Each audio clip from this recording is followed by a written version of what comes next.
it's Jeanette of Jeanette-ically speaking. Thanks for being here and checking out my channel. If you are new here, please subscribe, and I hope you like this video. And today I'm going to be talking about genetic mirroring and its importance. So, what is genetic mirroring? It is the reflections of our inherited traits, be it physical or emotional, from our biological heritage.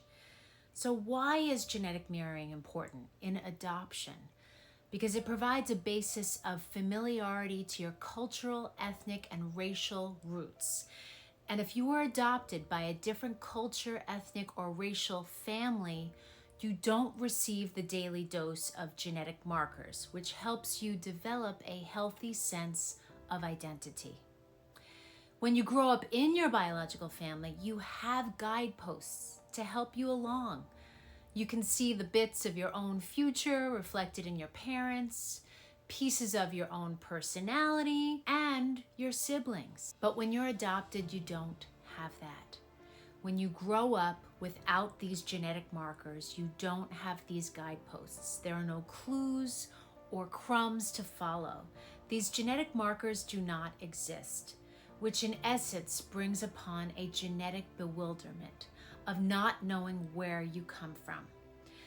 Not knowing where one comes from can hold an adoptee back from developing themselves.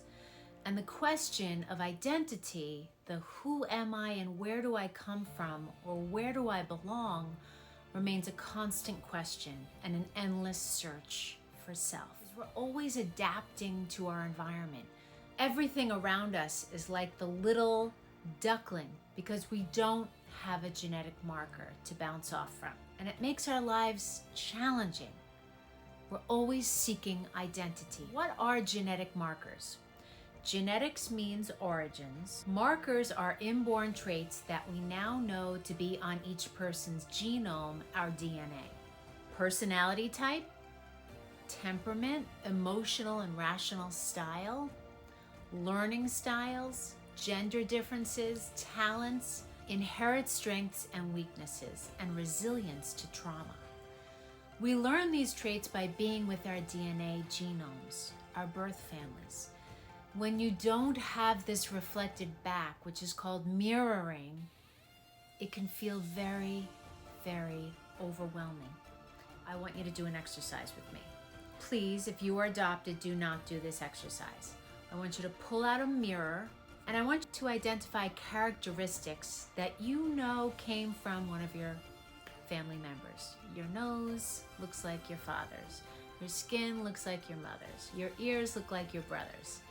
Your eyes look like your grandma. The color looks like your father. Your sense of humor comes from... So just take a moment and identify a few of those markers.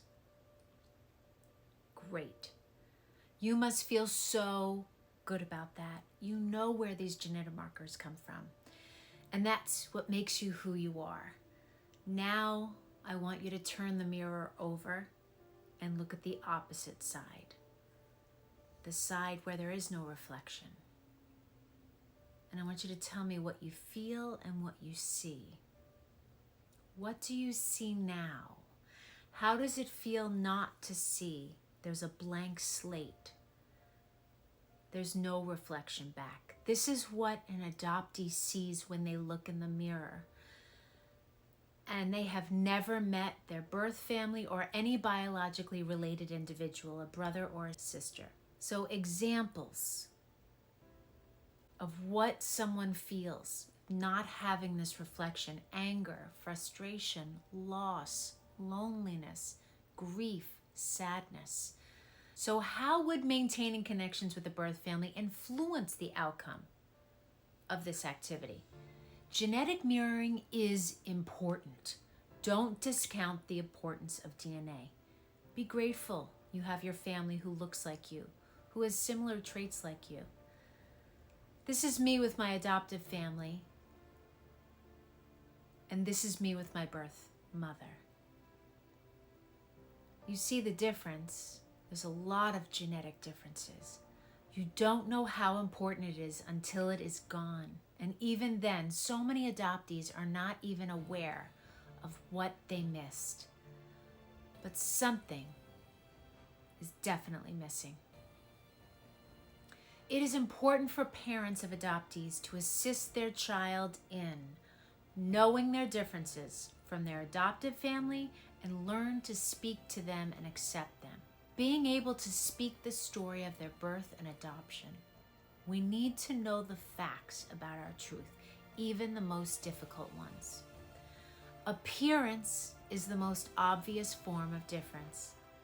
My appearance stood out as a constant reminder that I was not born from my mother and father, which colored my entire view of myself. I was critical and judgmental of myself because of my difference in appearance, because I did not resemble anybody. I couldn't accept my difference because I tried so hard to be like them.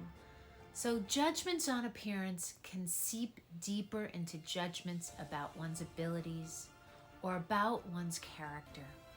Learning to validate and accept differences, to see the strengths in being different, becomes a challenge for both adoptees and adoptive parents.